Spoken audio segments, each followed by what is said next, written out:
And many of them, here's the rub again, are people who go to church on Sunday. So it's going to end up as a massive critique of organized religion. That we can have this many churches, this many universities, this many people who use Jesus talk and read this New Testament and can come to the conclusions that they came to. It defies rational analysis. Oh, by the way, since I brought in that word rational, to settle you Wesleyans and you Methodists who wonder why I didn't say reason.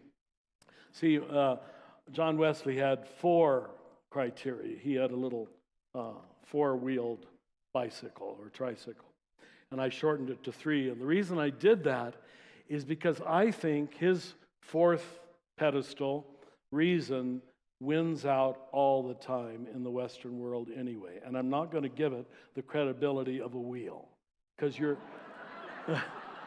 you're too overly rational already. I know you don't think you are, especially if you're college educated, but you are, all right? You've been trained in the left brain, and you think it's the only brain.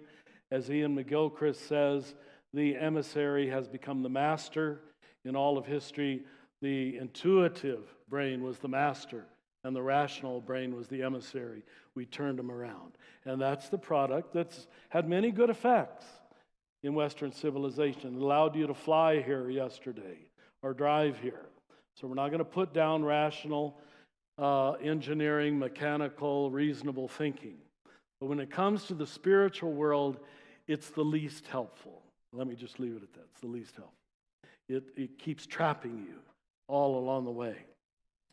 So the main obstacle to growing up is the shadow self.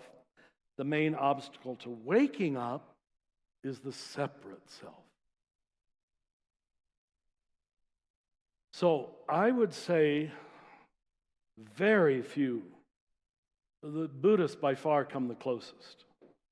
But even they, as Reverend Angel is easily willing to admit, can get in all the traps that we get into too. But they still have explicated and described the overcoming of the separate self better than any religion. Where we find it in the other world religions is only in the mystics, which is why Mirabai just keeps translating them. Because these are the people who move to the non-dual level, and the great dualism, of course, that has to be overcome is that you are separate from God. That's the biggest dualism.